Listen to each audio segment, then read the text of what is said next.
Yes, and maybe now it's time for a story.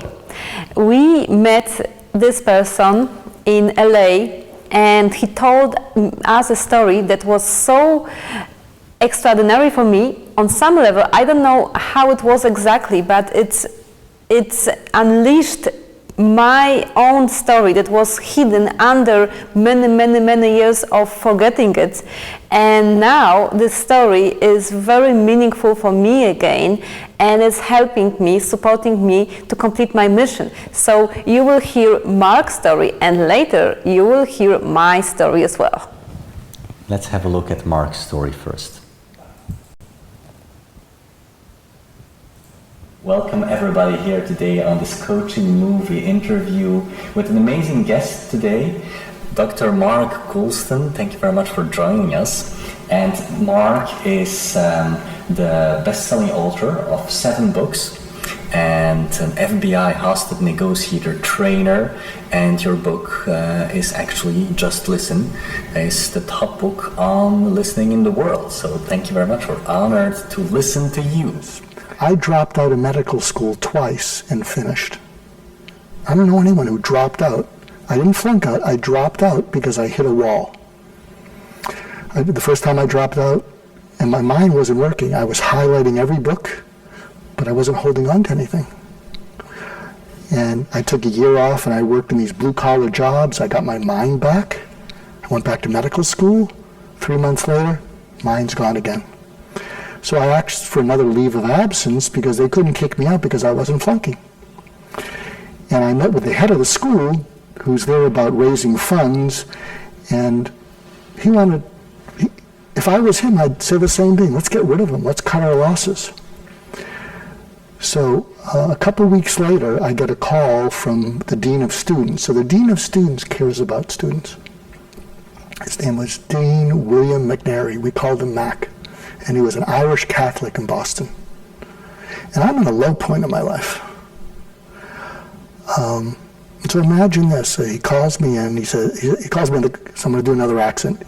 He said, Mac, you better get in here. I got a letter here from the dean. You better get in here. I got to read it to you. So I go and I see Mac. He says, Mac, here's a letter. And I read the letter from the dean of the school, who cares about fundraising. And he says, I've met with Mr. Goulston. We suggested an alternate career, perhaps the cello. And so I'm advising the promotions committee that he be asked to withdraw, which is a nice way of saying, let's kick him out. We can't kick him out because he's not flunking. And I was at a low point in my life. And you're going to see it all on camera right now. And so I was about this far away from Dean McNary, and I said, what does this mean? And he said, Mac, you've been kicked out. And I know what a gunshot wound to your stomach looks like because I had a perforated organ about 7 years ago, and you go like this. And so he said, you've been kicked out, Mac. And it was my good fortune that I didn't get sarcastic and say, they can't kick me out, I'm passing everything. And plus I wasn't sarcastic, and trust me, I could be sarcastic, and I wasn't pathetic, like, oh, what am I going to do? I just went, oh. And then in about 30 seconds, I just started to cry, like I'm doing now. And I think what happened is I was 100% vulnerable. And I think what happened is I broke apart in front of an angel. So imagine there I was, nothing was working. I was going to drop out for a second time.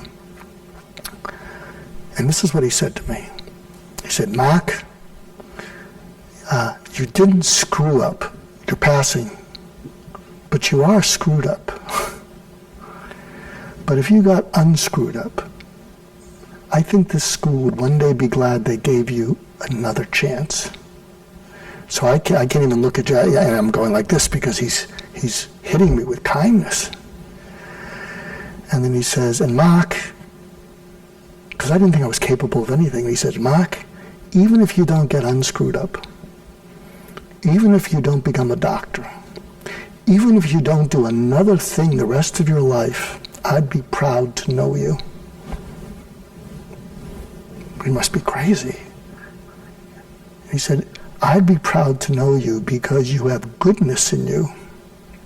And you don't know how much the world needs that. And you're not going to know it till you're 35, but you have to make it till you're 35. And I just... Go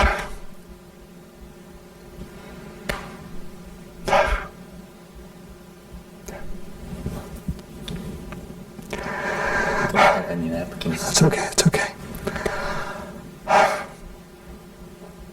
And then he said to me, he said, look at me. And I looked up at him. And he said, you deserve to be on this planet. Do you understand me? You deserve to be on this planet. And you're going to let me help you.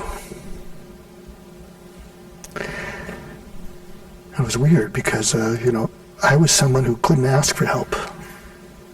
Pride, whatever it was.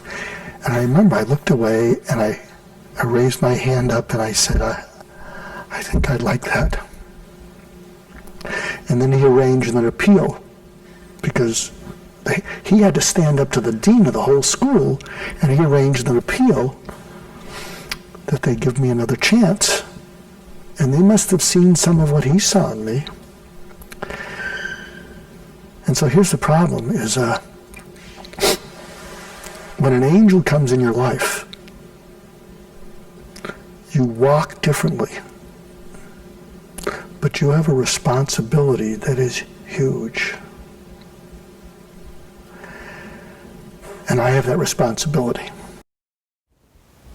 A great story can really open your heart, and we can see also in this room the story opened the heart of my cat. And this is something that cats can also feel energy of stories. So you can see that my cat went completely to sleep and is really with us, present. And this story was also amazing for me, and it opened up something that I didn't know that exists inside of myself. So you can now listen to my story.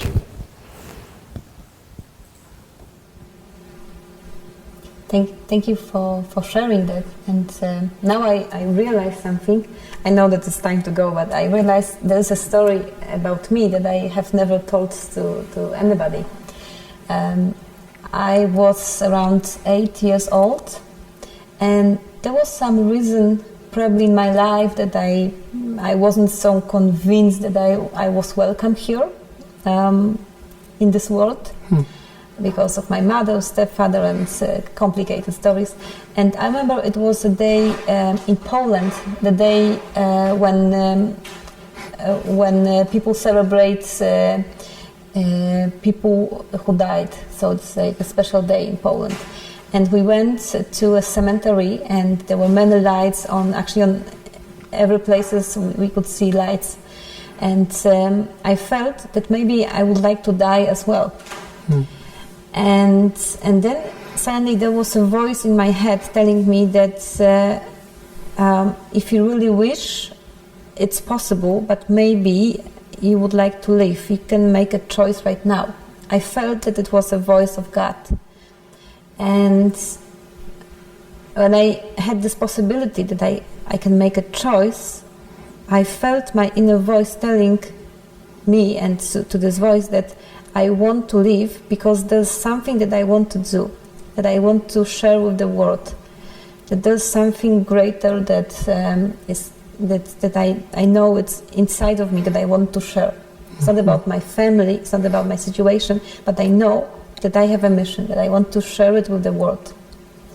And I want to do something great. And I think this was my responsibility as well. And this is because I stayed. And what better way to end this than to go over the whoa, wow, yes that you had when you were 8 years old? Because what happened is you felt hopeless, you felt alone, you felt in such pain that you felt maybe I'd just be better off to not be here to end the pain. and you were at the cemetery, and then suddenly something entered into you, and you didn't know where it came from, and because it was hope. And you went, whoa, where's this coming from? And then it didn't go away. It wasn't just an ice cream truck. And it stuck in there, and you went, wow, it's not going away. I don't have to die. I mean, wow, I could have a reason to live. Wow. And then, this just changes everything. This just changes everything. And then something inside you said, yes, I'm not going to let go of that.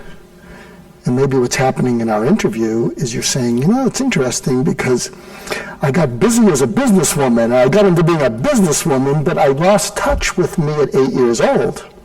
But maybe the reason that I'm doing this now, and I'm doing this with Patryk, and we're doing this for the world, is I'm going back to the 8-year-old, the role I had that gave me hope.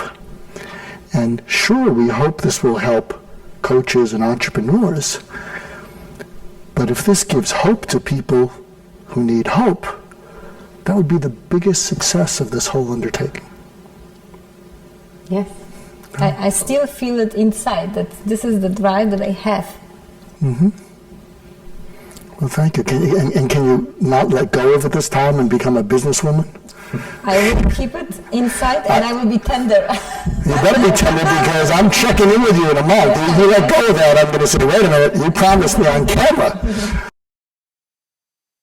It was great that I realized that I have this story, because that's true that I need to be more tender with myself, more soft with me, and not to be so judgmental, and not to be so harsh on myself. And there's really a legacy, something, the meaning that I feel that I have, and I'm sharing with you and with the world. And this was present in me when I was 8 years old. I already knew that I have something to share. This is kind of an essence that is very important. And because of that story, I know where I want to go. And it's kind of a blessing, actually.